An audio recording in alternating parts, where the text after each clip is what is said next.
Vous êtes sur Speedline TV et vous avez raison. Mesdames et messieurs, bonsoir et bienvenue dans ce journal. Dans les titres de l'actualité, à quelques semaines de la rentrée scolaire 2025-2026, des stands de vente de fournitures scolaires sont déjà visibles le long des artères de Cotonou. Constat sur quelques points de vente dans ce journal. Elle ne fait pas de bruit, mais ses effets sont dévastateurs. La dépression, ce mal qui ronge l'esprit, continue de gagner du terrain à travers le monde. Quels sont ses impacts sur la santé mentale? Éléments de réponse dans cette édition. Au cœur de l'actualité internationale en Côte d'Ivoire, la phase de dépôt des candidatures à l'élection présidentielle a pris fin ce mardi. Près d'une cinquantaine de dossiers ont été enregistrés par la commission électorale indépendante.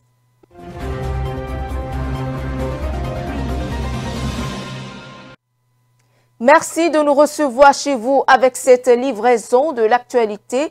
Dans 2 semaines, 4 jours, les élèves reprendront le chemin de l'école. Déjà, les stands de vente de fournitures scolaires sont visibles un peu partout dans la ville.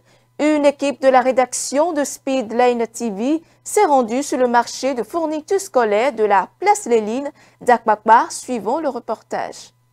Alors que la rentrée scolaire 2025-2026 approche à grands pas, les stands de fournitures scolaires ont déjà pris d'assaut les rues de Cotonou. Objectif: permettre aux parents d'anticiper les achats liés au retour en classe de leurs enfants. Sur le terrain, l'engouement n'est pas encore au rendez-vous. À la place Léline, la fréquentation de ces lieux de vente reste faible. Face à l'offre, la demande peine à suivre. Depuis le matin, c'est seulement un client que nous avons pris, mais il vient, il demande les prix.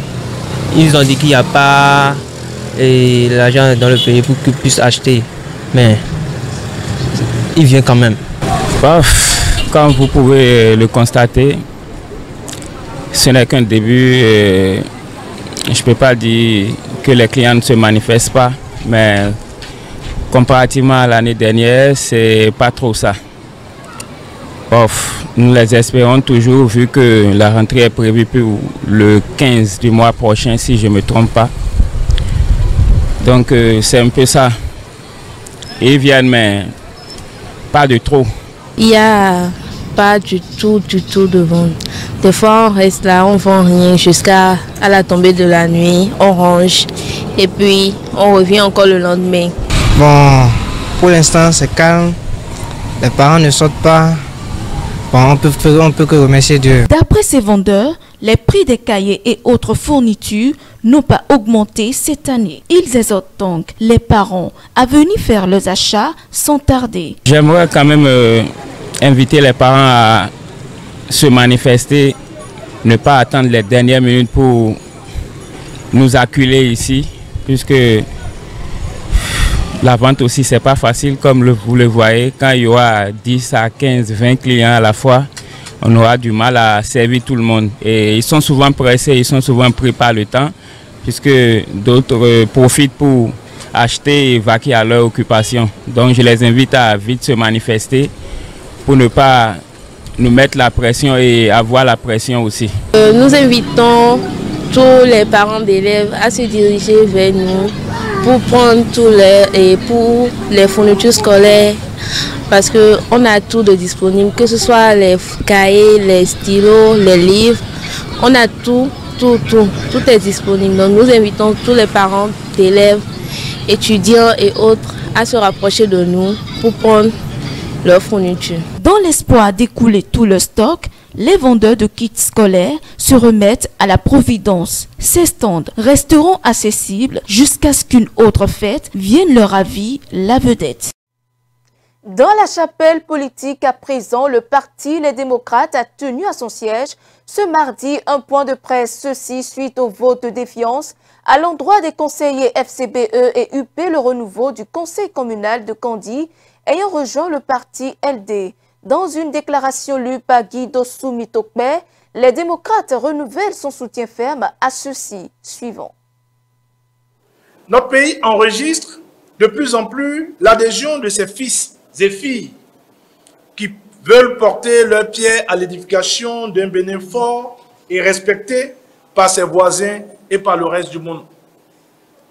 C'est dans cet élan que notre parti a enregistré à nouveau le ralliement des valeureux conseillers communaux de la ville de Kandi dans la Liborée.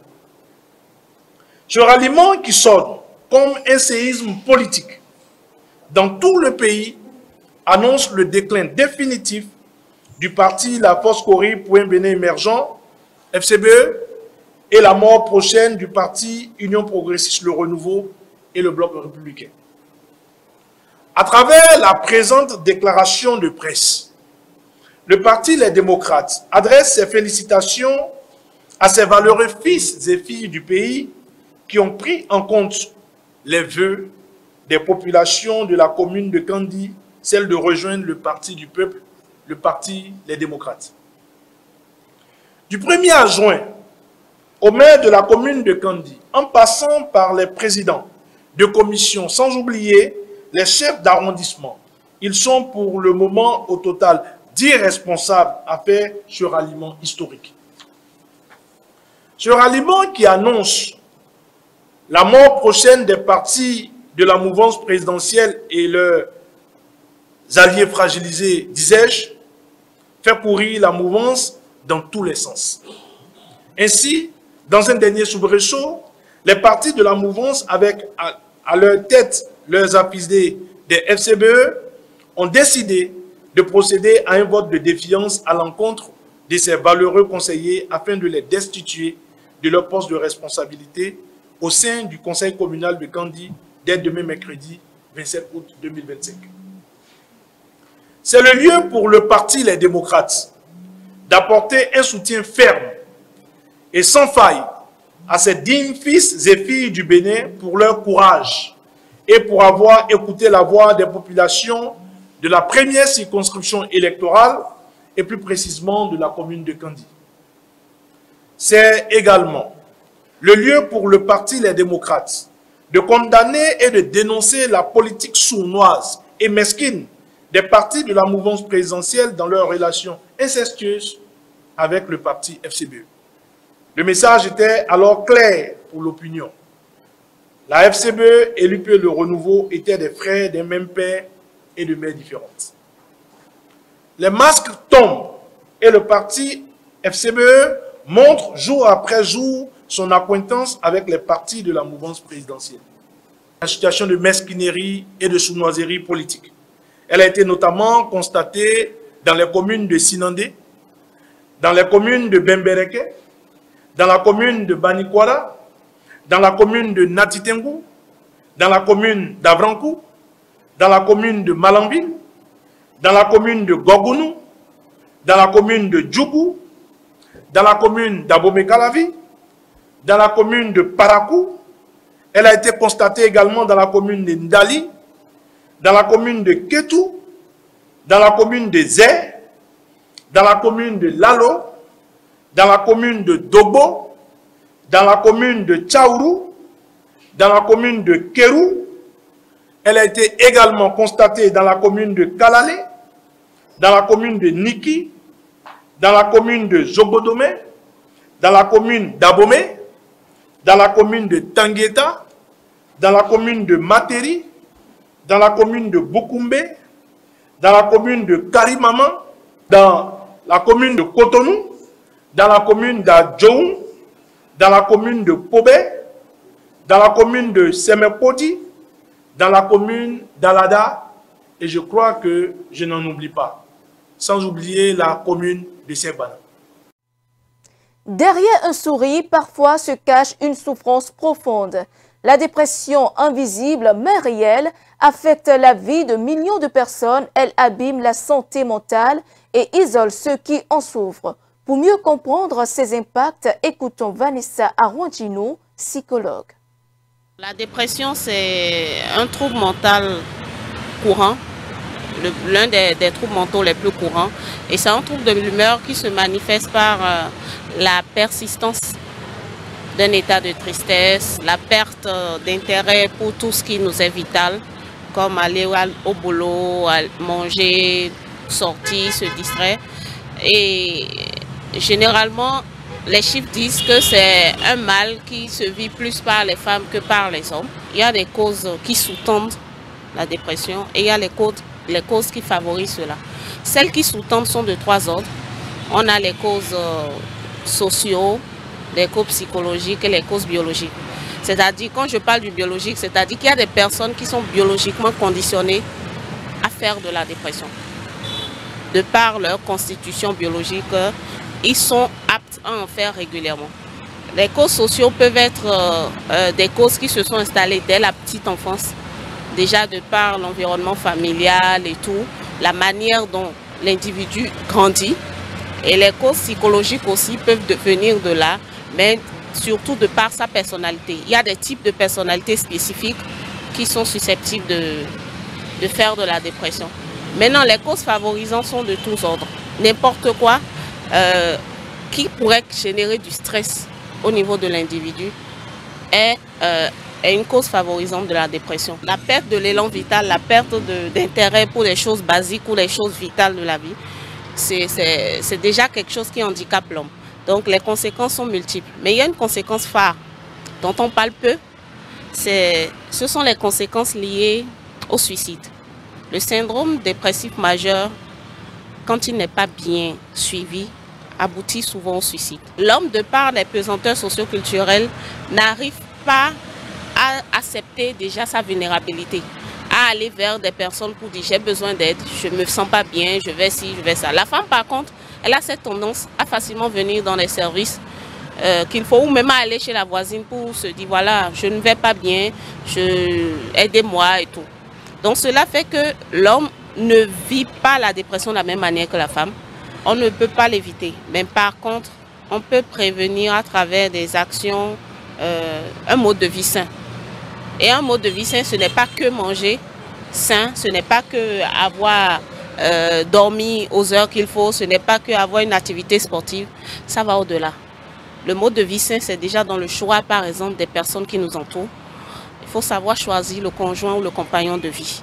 C'est très important, les gens banalisent cela. Ou la conjointe ou celle avec qui on veut passer notre vie. Il faut savoir choisir nos amis. Parce que il y a une forte portée relationnelle dans la dépression. Ceux qui nous entourent peuvent favoriser cela ou peuvent même empêcher cela. Et si on choisit les mauvaises personnes autour de soi, on est susceptible de faire de la dépression. Autre moyen de prévention, c'est déjà d'accepter de se faire consulter régulièrement. L'Africain, normalement, l'Africain, homme comme femme, n'a pas cette tendance à aller vers les consultations psy par rapport à l'occidental. On se croit résilient à tout, alors qu'en fait, non. On vit les choses autrement. Notre éducation ne nous permet pas de nous plaindre plus facilement. Mais ce qu'on vit, on le vit réellement et ça nous détruit.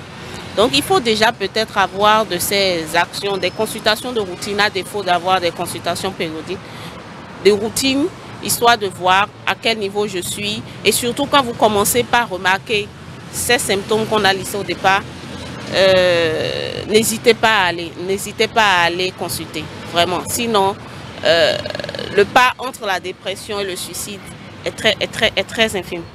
En interactualité, un train reliant la capitale nigériane Abuja à la ville de Kaduna a déraillé ce mardi près de la gare de Géré, au nord d'Abuja. La semaine dernière, le service avait été perturbé en raison d'une surchauffe des essieux. Il faut rappeler qu'en 2024, un train avait également déraillé près de cette même station de Géré sans faire de victimes. Le reportage. Au Nigeria, un train reliant Abuja à Kaduna a déraillé. Au total, 618 personnes ont été évacuées avec succès du train. 7 personnes ont été blessées et transportées immédiatement vers des établissements hospitaliers. Et tous les services ferroviaires Abuja-Kaduna ont été temporairement suspendus en attendant la remise en état du site, la fin des opérations de nettoyage et l'annonce officielle de la reprise du service. Les autres passagers ont été ramenés en toute sécurité aux gares d'Idou et de Kubwa à bord d'un train de secours affrété depuis Idou. Le train accidenté a apparemment déraillé vers 11 h entre les gares de Kubwa et Acham. Le directeur général de la Nigerian Railroad Corporation a déclaré que la société tierce de billetterie avait reçu pour instruction de rembourser immédiatement tous les passagers à bord du train concerné. Une enquête sur l'incident a été ouverte sous la supervision des autorités compétentes, notamment le ministère fédéral des Transports. En Côte d'Ivoire, la période de dépôt des dossiers de candidature pour l'élection présidentielle s'est achevée ce mardi. Environ 50 personnalités ont franchi cette étape clé du processus électoral, parmi lesquelles le président Alassane Ouattara.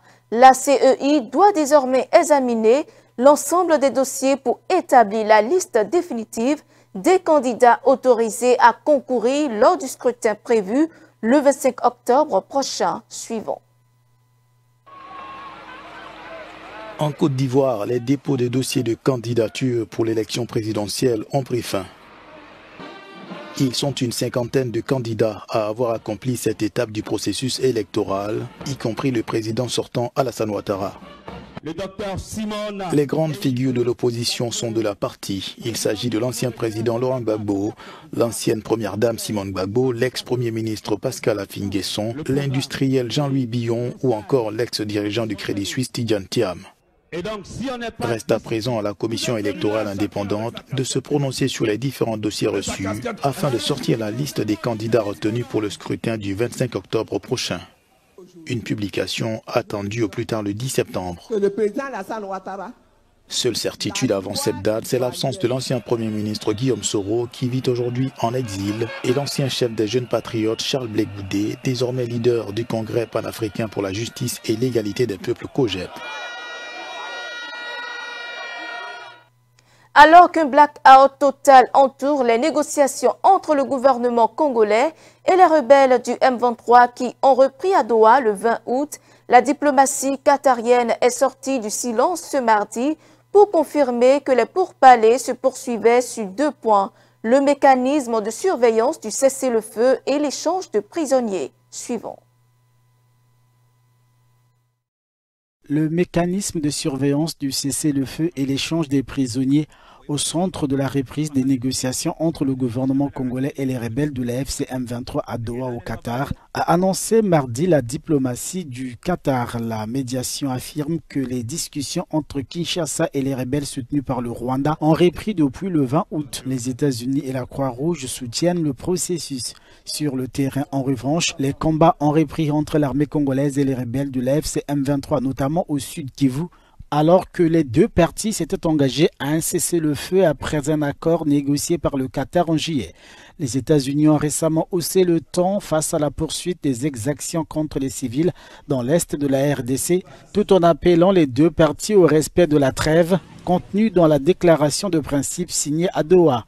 Le gouvernement américain est à l'origine de l'accord entre Kigali et Kinshasa, base des échanges actuels entre la FCM23 et les autorités congolaises. Le président français Emmanuel Macron a reçu à Paris le chef de l'État sénégalais Bassirou Diomaye Faye pour un entretien axé sur le renouvellement du partenariat entre les deux pays.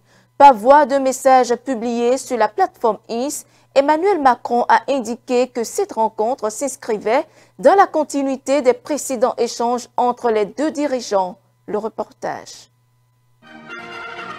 Il est arrivé à Paris ce mercredi matin.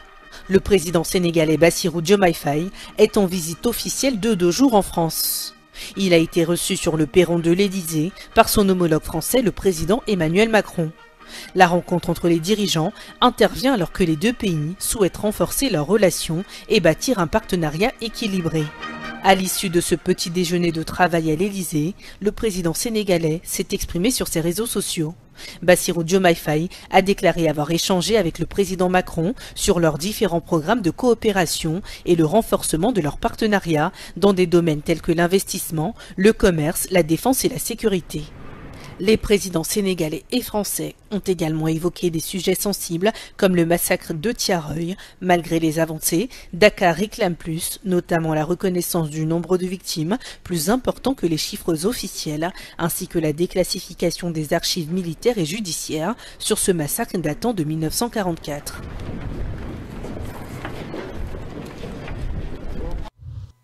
Victoire pour la police haïtienne, un centre de télécommunications tombé aux mains des gangs a été repris ce mardi. Cette avancée s'inscrit dans une mission internationale menée par la police du Kenya et soutenue par l'ONU. Le reportage. La police haïtienne a annoncé mardi la reprise du site de Téléco, un centre de télécommunications essentiel aux mains d'un gang lourdement armé. Ces bandes organisées s'étaient emparées de la structure la semaine dernière, perturbant brièvement le trafic aérien et les connexions Internet. Cette reprise était dirigée par la police kenyane. Ceux-ci ont eu du mal à repousser ces associations de malfaiteurs cherchant à prendre le contrôle de la capitale, Port-au-Prince.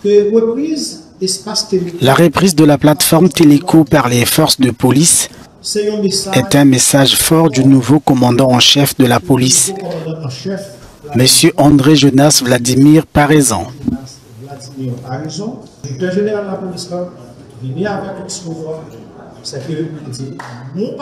Quand la population dort, la police veille.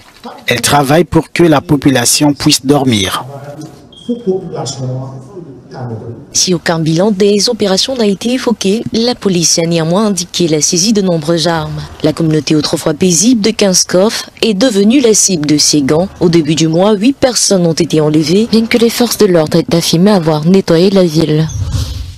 C'est ainsi que s'achève cette édition. Merci de nous avoir suivis. Suivez-nous en continu sur speedlinetv.bj/live et sur nos différents canaux digitaux Facebook et YouTube.